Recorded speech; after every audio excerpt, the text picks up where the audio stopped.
Hi everybody, it's Andrea Tooley from AndreaTooley.com, or A Doctor in the House, and I have a video for you today just with some random kind of tips and tricks that I've used over the years for studying that I get so many emails asking me about study tips, and I know I've made 2 different how to study videos, which you should definitely check out.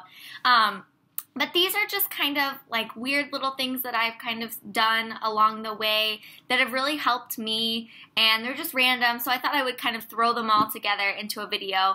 And maybe you do kind of things like this as well to help you study, and maybe you don't. Maybe this will help. Let me know what you think. And as always, check out my blog, AndreaTooley.com. There's tons of stuff about medical school, residency, healthy living over there. And you can follow me on Twitter and Instagram at Doctor in the House. So one thing I do, I'll kind of start with studying like before exams, and then I'll give you some tips for actually on test day. So when I'm actually studying, sometimes you have so much material to learn, just a ridiculous amount of material, and a lot of it, if it's either memorization or just so many things that aren't really conceptual, just things you have to know. So for example, in pathology, it was more than just memorization, but learning about all these different diseases and how they present or what the treatment is or things like that. It's just a lot. And so one way that really helps me is to, if there's lots of things that are similar, don't study everything that's related to each individual topic, but instead find what they all have in common and then find what they all have that's different. So, for example, if I'm studying microbiology, I might say all gram-positive bacteria have these certain characteristics except for Clostridium, which has this one unique thing. So instead of, I hope this makes sense, so instead of having to remember specific details about all of them, if you know a few things that they all have in common and then can you separate individual things about all of them, then that can help you on an exam, because if you see that one keyword, then you don't have to think, well, they all have that, or, you know, sometimes it can just clue you in and you can think, oh, there's only one that has this one difference, or something like that. I hope this is making sense. So try to find similarities and differences in different things that you're studying to kind of help you make sense of it all and help you remember it all.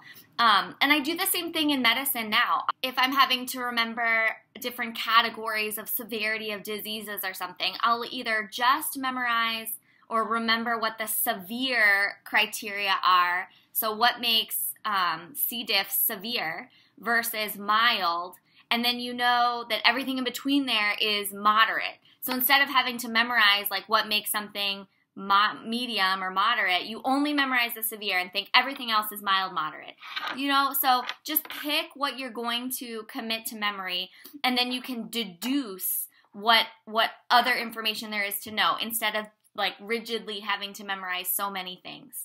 So that's one tip. Another thing that I do a lot, or I did in college and in medical school when I was studying, is that so much of what we were studying was lecture-based. So if you're not in America, if you are in a different type of institution than the traditional medical school or college like I went to, then I'm so sorry if this doesn't apply to you. But in most of my schooling experience, so much of what we were tested on was lectures. So every week or every day, we would have an hour-long lecture that was based on a PowerPoint, and the PowerPoint was either something that you were given at the beginning of the semester. Sometimes we'd get like a huge stack of all the PowerPoints, and other times you could just print them out kind of the day before class or whatever. And so I would take notes on the PowerPoint, and then each exam is made up of 20 PowerPoint lectures, or 30, or sometimes less, sometimes just 10 or whatever. But inevitably, there's always 1 or 2 lectures that suck. So either they're lectures that I just hated, that don't interest me. For example, I hate embryology. I just hate it. And there's always like one embryology lecture for every organ system. There's like the GI embryology system, and then there's like cardioembryology and how the heart forms in the fetus. And I just hate it. Like, I literally never want to learn about that. It's so not interesting to me at all. And so there's always the 1 or 2 lectures that either you just can't stand to learn, they don't interest you, or lectures that you think just aren't very high yield. So, like one in our OBGYN section, we had one lecture all about different forms of birth control. And it was like excessive. All the different variations in hormonal contraceptives and all kinds of things. And if you think about it, it's like how many questions from this lecture are they going to ask us on the exam? Probably 1 or 2. There's going to be 1 or 2 birth control questions on the whole test. So do I really need to study this lecture that's 20 pages long, all about the different types of birth control? Probably not. So pick those couple lectures that you either hate or that you think are just excessive and not high yield. And I would often not study them at all. I would literally not look at them at all until the morning of the exam. And I'm a huge morning person, so I would wake up early anyways. But on the morning before the exam, I would know that there was still one lecture that I hadn't even looked at. I had not studied it at all. And so that was motivation for me to, wake up early. So if my exam was at 8, I would get up at 3:30 or 4, and then I would have till like 6:30 to study that one lecture. So I would have a couple hours at home, at my desk, quiet in the morning to just study this one lecture. And you don't hate it as much because you know it's only a couple hours and then it's your test and you feel like, oh geez, I really need to study this right now because I don't know anything. And so it kind of forces you to study it, and it makes it not so bad because it's right before your test. And so then it would be fresh in my mind, stuff I didn't really like. I would have just looked over it before my test. Say my test was at 8. I'd study from 4 to 6:30, 2.5 hours of this one lecture, and then I would get ready, eat breakfast, go take my test, kind of review with friends for 20 minutes before the test or whatever, and then that's it. So that would make my studying the week before so much better because I wouldn't worry about this one lecture that I hated, and I would just leave it till the end. And it really worked for me. So maybe that's something you can do if there's lectures that you just hate. Because I wouldn't even learn them that well anyways because I hated them. So that's one thing I really did. All right. Another thing I would do on test day, I get so many people asking me about stress and test anxiety and things like that, which I totally get. I remember my very first anatomy exam in medical school, and I really struggled with anatomy. I'd never taken it before. I didn't take it in college. And it was just so much material, and I felt so overwhelmed with anatomy because the just myriad of ways they can ask questions, it's just so overwhelming. I would know, for example, like all the muscles in the forearm and all the nerves and everything and how it all worked and how it was all innervated. And I mean, I would feel like I literally knew everything about the forearm. And then the question would say like, does the tendon run over or under the artery? And I would be like, I don't know. You know, like of all the things to have asked, that's the one thing. So I just felt so anxious knowing that they could ask things that I just, no matter how much I studied, it would stump me. So I felt more nervous going into my anatomy exam, the very first anatomy exam in med school, more nervous than I did for the MCAT. Seriously, I just had this, I felt like I was going to puke. I felt so anxious. So I feel you on the test anxiety. I've been there. I definitely know how you feel. So one thing I would do is I'd always wake up early and study for a couple hours before the test. It just really helped ease my mind and really helped me feel like, okay, I know this. It's all fresh in my mind. I've looked it over again. And it made me feel confident. And I would go over the things I was really weak on in the morning. I wouldn't go over everything, but I would pick the things I was really weak on and hit them hard in the morning for a couple hours before the test. And that really helped me, just helped me feel better going into the test. And I would also get to school really early. I remember walking from the parking lot into school, into medical school at like 4 in the morning, and it's pitch black and cold. And I remember just really focusing on taking deep breaths and thinking, I have done my part. I have done everything I can, and I know that I put in the work, and so now it is up to the universe for whatever grade I'm going to get, and I can only feel comfortable with the amount of work that I put into it. So just tell yourself that you worked hard, you did your part. And your job as a student is to study. And if you studied for the exam, then don't be anxious because you did what you're going to do, okay? So that helps. And another thing, these are just my general test-taking strategies. So this is how I take a test. Everybody's different, but this is how I've taken tests since high school and college, and it always really works for me. So I start at the front, I go through the test, and I only answer the questions that I feel certain about.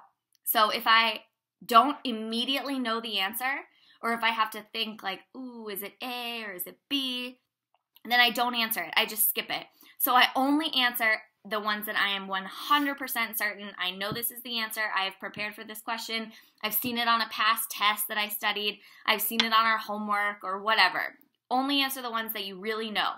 So sometimes that's like 90% of the test. Sometimes it's only like 80% of the test. And so by the end of the test, say it's a 100 question test.